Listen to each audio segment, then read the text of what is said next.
দেখতে দেখতে আরো একটা বছর পার করে দিলাম। রাত পোহালেই নববর্ষ।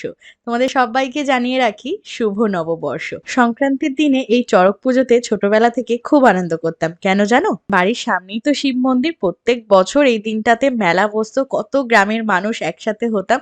খুব ভালো লাগতো। বিয়ের পরেও কিন্তু সেই আনন্দ একটুও কমেনি, কারণ আমার শ্বশুরবাড়ি থেকে বাপের বাড়ির দূরত্ব মাত্র তো 2 মিনিটের। আর দেখো, মায়ের সাথে একটু মেলা ঘুরলাম, একটু পাঁপড় ভাজা খেলাম, তারপর আবারও ঘুরতে চলে গেলাম বেলের ধান্যকুড়িয়ার শহীদ স্মৃতি সঙ্গে চড়ক পুজো দেখতে।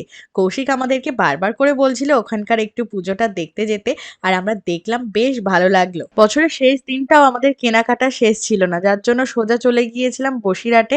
ওখান থেকে আমার ব্লাউজটা মেক করা হয়ে গিয়েছিল, ব্লাউজটা নিয়ে নিলাম, কারণ কালকে যেহেতু পয়লা বৈশাখ, ব্লাউজটা পরতে হবে নতুন শাড়ির সাথে। আর আমাদের গোপু সোনার জন্য কিন্তু নতুন জামা কিনতে হবে। আর এখানে দেখো, নতুন জামার দোকানে চলে এসেছি, অনেক রকম জামার কালেকশন ছিল। আর দেখো কতগুলো গপু বসে রয়েছে, কত সুন্দর।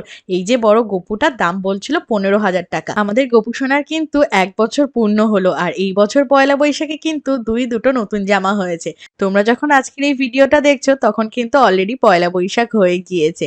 আর পয়লা বৈশাখে তোমরা কেমন ভাবে কি কাটালে অবশ্যই কিন্তু আমাকে কমেন্ট করে জানাতে ভুলো না। আর সুন্দর সুন্দর বড় বড় ব্লগগুলো দেখতে হলে কিন্তু আমাদের ফেসবুক পেজ দিয়াস লাইফস্টাইলটাকে ফলো করে দিও।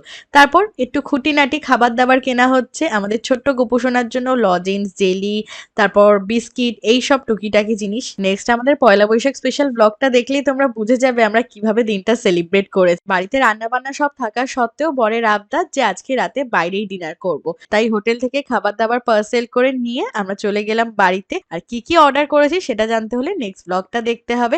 তো চলো এখন বাড়ি যাই, টাটা বাই বাই।